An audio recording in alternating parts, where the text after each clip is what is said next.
వైజాగ్లో మరో భారీ ఈవెంట్ జరగబోతోంది. ఆంధ్ర యూనివర్సిటీ ఇంజనీరింగ్ గ్రౌండ్ వేదికగా భారీ ఎత్తున టెంట్లు కూడా ఏర్పాటు అవుతున్నాయి. అదేవిధంగా మద్దిలపాలెం నుంచి యూనివర్సిటీకి వెళ్లే దారిలో భారీ ఎత్తున లైటింగ్లు, ఫ్లడ్ లైట్లు కూడా ఏర్పాటు చేస్తున్నారు. ఇవన్నీ చూసిన జనం మరి ఒక భారీ ఈవెంట్ ఇక్కడ ఏదో జరగబోతుందని చర్చించుకోవడం జరుగుతుంది. పైగా ఈ యొక్క వేదిక కేంద్రంగా ఇక్కడ జరగబోయే కార్యక్రమంలోని మన భారతదేశ ఉపరాష్ట్రపతి రాధాకృష్ణన్, ముఖ్యమంత్రి చంద్రబాబు నాయుడు, డిప్యూటీ సీఎం పవన్ కళ్యాణ్, ఇంకా మాజీ క్రికెటర్ సచిన్ టెండూల్కర్ కూడా పాల్గొబోతున్నారట.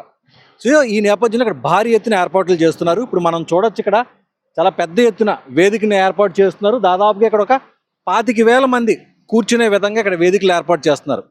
ఆ మొత్తం 3 వేదికలు, భారీ వేదికలు, ఒక్కొక్క వేదికలో సుమారుగా 10,000 మంది పట్టే విధంగా ఇక్కడ డిజైన్ చేయడం జరుగుతుంది.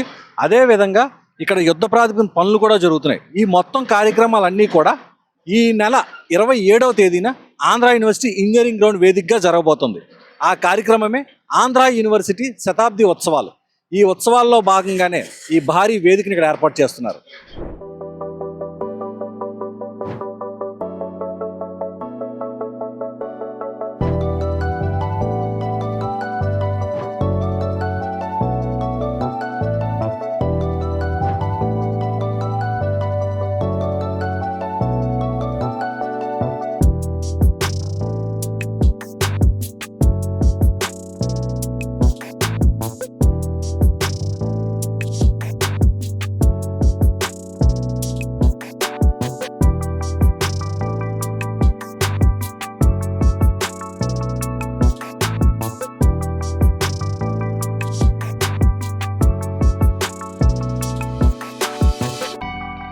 వైజాగ్లోని ఆంధ్ర యూనివర్సిటీ శతాబ్ది ఉత్సవాలు ఘనంగా జరుగుతున్నాయి.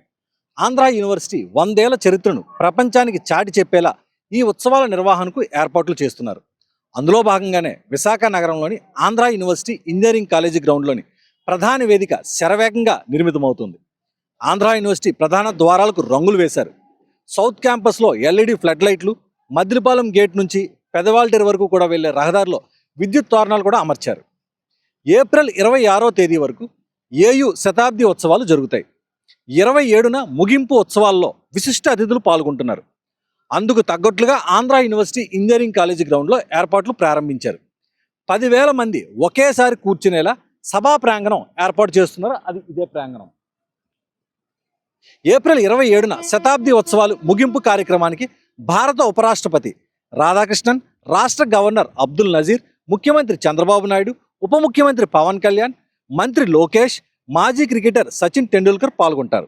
వేడుకలను విజయవంతంగా నిర్వహించేందుకు 2 ప్రత్యేక కమిటీలను ఏర్పాటు చేశారు. అడ్వైజరీ అంటే సలహా కమిటీలో యూనివర్సిటీ పూర్వ విద్యార్థులు, స్థానిక ప్రజాప్రతినిధులు సభ్యులుగా ఉంటారు. వర్కింగ్ అంటే నిర్వహణ కమిటీ జిల్లా యంత్రాంగం యూనివర్సిటీ అధ్యాపకులతో సమన్వయంగా పనిచేస్తుంది. ముగింపు వేడుకలకు భారత ఉపరాష్ట్రపతి, రాష్ట్ర ముఖ్యమంత్రి, అలాగే గవర్నర్, ఉప ముఖ్యమంత్రి, ఇంకా ఐటీ శాఖ మంత్రి లోకేష్, సచిన్ టెండూల్కర్ హాజరు కానున్న నేపథ్యంలో ప్రోటోకాల్, భద్రతా ఏర్పాట్లను కట్టుదిట్టంగా అమలు చేస్తున్నారు. వివిఐపీల రాక, బస, భద్రతా అంశాల్లో ఎటువంటి లోపాలు లేకుండా చర్యలు చేపట్టారు. విద్యార్థులు, తల్లిదండ్రులు, సాధారణ పౌరులు మధ్యాహ్నం 2 గంటలకే తమకు కేటాయించిన స్థానాల్లో కూర్చునేలా అధికారులు ఇప్పటికే చర్యలు తీసుకుంటున్నారు. వివిఐపీలు వచ్చేలోపు విద్యార్థుల కోసం ప్రత్యేక స్టేజ్పై ఒక సాంస్కృతిక కార్యక్రమాలు కూడా నిర్వహిస్తుంది. ఆంధ్ర విశ్వవిద్యాలయం 100 సంవత్సరాల చరిత్రను ప్రపంచానికి చాటి చెప్పేలా ఈ శతాబ్ది ఉత్సవాలను ప్రతిష్టాత్మకంగా నిర్వహించేందుకు ప్రభుత్వం కట్టుబడి ఉందని ఈ సందర్భంగా కలెక్టర్ అభిషిక్ కిషోర్ గుర్తు చేశారు. Before we get into details, the government ఉద్దేశం ఏంటంటే ఆంధ్ర యూనివర్సిటీ మన రాష్ట్రానికి అలాగే దేశానికి చాలా ప్రతిష్టాత్మక university. When it is completing its 100th birthday, government wants to celebrate and show its magnanimity to the entire country. This is the motto in which government is thinking that government wants to conduct the 27th program and also the week which is getting to 27th. First of all, I would like to request all of you to give your 100% and to extend your complete support to do this and to meet the objective of government. మీ అందరి wisdomతో we should try and do the best possible function and we should also put our best foot forward. Any feedback is welcome and all of us should work together. This is the first point. Any problem anywhere, anyone thinks something is not going right, everyone present here is more than welcome to let us know. these are my initial remarks, and I think now we'll go Yes, item by that's item. nice. As per ఉన్నది VVIPs కాబట్టి, if the activity is not planned, even జ్యోతి ప్రజ్వలన కావచ్చు, అది కూడా plan చేయకపోతే there will be a delay of 100 minutes which don't be entertained by the Vice President's office. If we say, sir, minute to minute will be more detailed. Anyways, Joint Collector will help you with this.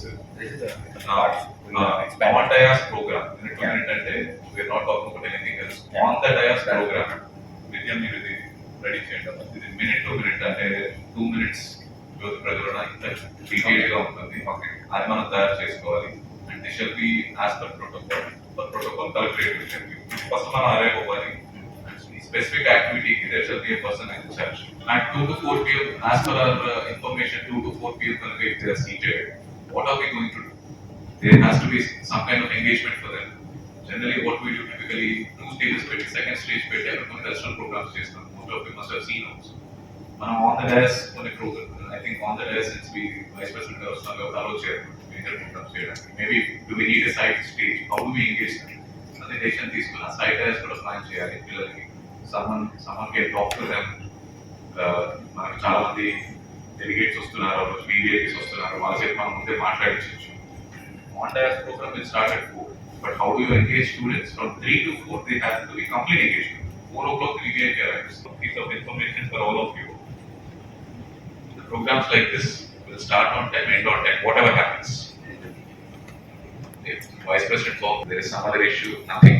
Either programs Office of Chief Minister, Prime Minister, Vice President, President involved in a pre-land modalities ఉంటాయి. Things are not in our hand. Things are not in their hand also.